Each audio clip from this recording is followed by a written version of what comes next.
The Flynn Theater is the big stage of the Discover Jazz Festival. But what if I told you that back in the 1950s, just a hop, skip, and a jump over the Massachusetts border was one of the hottest clubs in town? We're talking music, history, and all that jazz today on Across the Fence. Good afternoon, and thanks for stopping by Across the Fence. I'm Keith Silva. The Blue Note, Birdland, Minton's, the Plug Nickel, legendary homes to America's oldest original art form, jazz. If you don't know these names, you certainly know the artists who performed there: Dizzy Gillespie, Louis Armstrong, Duke Ellington, and Billie Holiday. Turns out there was a club of sorts just south of Bennington that was perhaps the most exclusive of them all, and certainly the hottest spot in the sleepy town of Lenox, Massachusetts. The Jazz Barn, Music Inn, the Berkshires, and the Place of Jazz in American Life is written by UVM English Professor John Gennari. It's published by Brandeis University Press and is available wherever you get your books. John Gennari joins me today to talk jazz growing up in the Berkshires, and if we have time, his favorite jazz record for people who don't like jazz. John, welcome. Thank you, Keith. Thanks for having me. Happy to have you. Talk about Lenox, where you grew up, and how did you hear about the Jazz Barn? So I was born in 1960 and grew up in Lenox in the 60s and 70s. It was known as Music Inn. The period I'm talking about in the book in the 1950s, it featured jazz and folk music.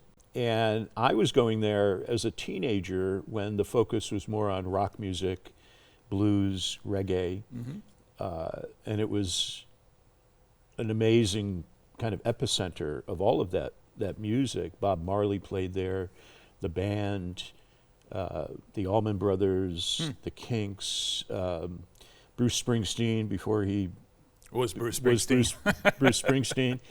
So that was the Music Inn that I knew, and there was a kind of vestigial hippie vibe to the place.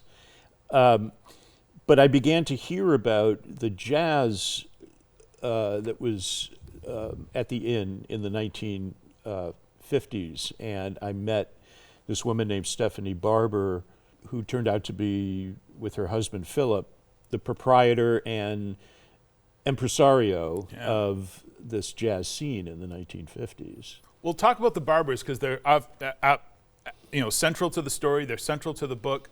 Why did they get out to Western Mass? Why Lenox? And what do they establish?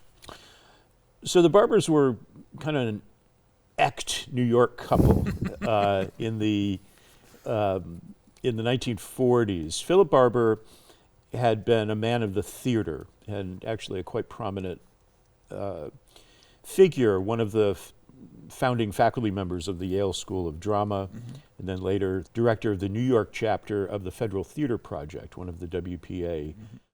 Later, he opened a public relations firm and hired a young woman who was a fashion journalist. And this was a woman named Stephanie Fry. Stephanie was just a tried and true New York gal. And she was a kind of woman about town. And fashion was her thing. And the account that Philip had her take on, the first one, was the stateside marketing campaign for Christian Dior's New Look fashion line. This is 1947, 1948. So they were quite a couple, and they were part of the arts and literary and theater scenes and came to know people like Langston Hughes and Alan Lomax and Pete Seeger and others, and themselves had been going up to the Berkshires to go to Tanglewood and the summer theater festivals, the Berkshire Theater Festival, the Williamstown Theater Festival, and kind of caught the bug.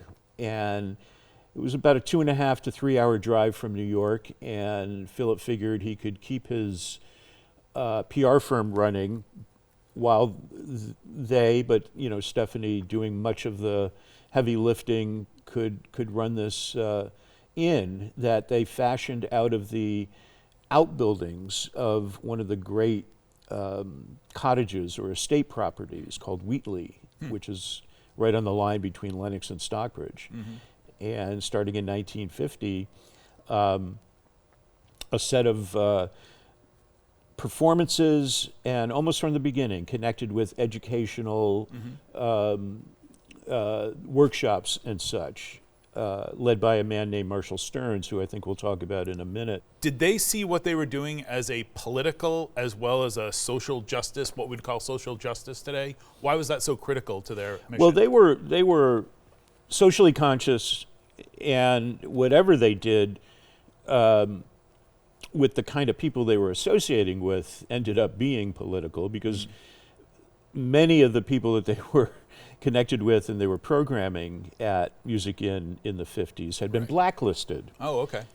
This was the Red Scare period. And earlier, Philip Barber, what he was doing as director of the Federal Theater Project was mostly centered in Harlem, with a very strong outreach to the neighborhood and hiring African Americans to work at the Lafayette Theater, both on stage and off stage.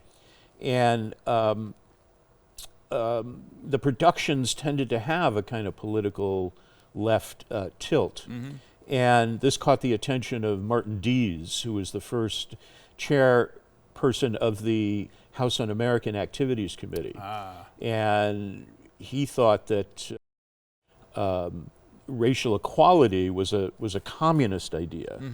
That committee, and then the McCarthy folks in the Senate, and then in the the whole political establishment during that period, thought of as dangerous, un-American subversives. So now we think of them as the great figures in bunch of agitators in the American arts in the mid-20th century. Right. Just a few minutes left. I do want to get to the jazz. So we're talking about the 50s, mostly when the Music In is in operation, when the Barbers are there. Where is jazz in the 1950s? It's moved out of sort of the big band era and into something else. What's the something else it's moving into? Well, it's kind of fracturing in a number of different directions. So there's this is coming after the mid-1940s split between the modernists, who are into bebop, and the traditionalists, or the moldy figs as they were called. So bebop, that would be Miles Davis. Well, earlier than Miles, it was Charlie Parker and Dizzy Gillespie and Thelonious Monk and others. Right. And Miles comes later into New York at that time and is sort of baptized in bebop. But then he's the key figure in this new style that came to be called cool jazz. Right. And cool jazz in New York, cool jazz on the West Coast jazz connected with people like Chet Baker and Jerry Mulligan and others, Jimmy Giuffre, and might think of the modern jazz quartet as moving in that direction as well. And the MJQ in particular become very important at Music In. So there's, jazz is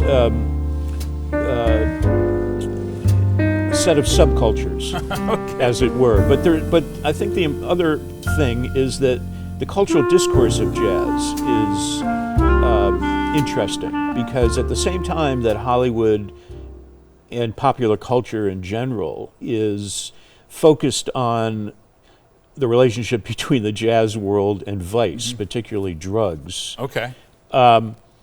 What's going on at Music In is very far removed from that, so it becomes an important place for what I call mainstreaming jazz, and having it seen as something in the tradition of the great American arts, and not this, kind of deviant, vice-centered, dangerous thing. Just about 30 seconds to a minute left, John. I have two quick questions. You mentioned Marshall Stearns. The Music In is, as you're saying, a place where it's educational, and this fellow Marshall Stearns sort of begins that education of what jazz is to Americans. Do I have that right?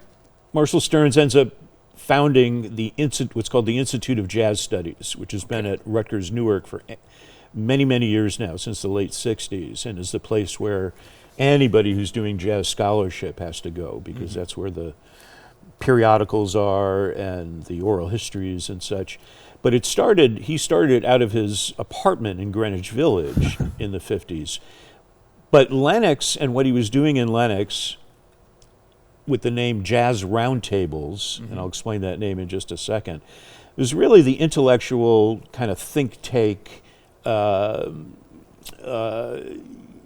basis of the Institute of Jazz Studies, because it was an effort to trace the origins of jazz, its connection to American culture and history more generally, and simply to take it seriously as an important American art and something that deserved the attention of scholars. I think nowadays we think of jazz as very serious music, but there was a time where it was thought of as not serious. So that's right. Well, the other thing that helped code jazz as serious was the birth of rock and roll. Oh, okay. Because now there was another music that you could label the deviant music, and correspondingly jazz develops some more respectability.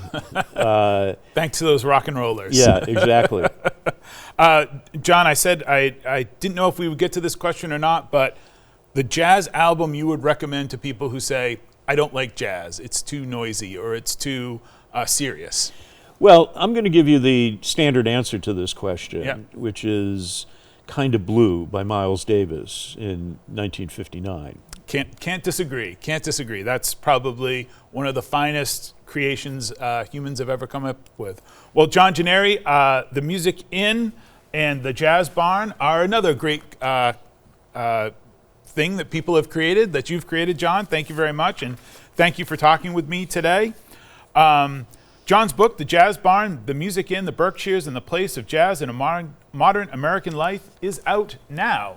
Here and Across the Fence, we encourage you to visit your local library and speak with a librarian. That concludes today's set. My thanks to the Hepcats here at WCAX who make our program possible. This is Across the Fence. I'm Keith Silva. Thanks for being part of our family.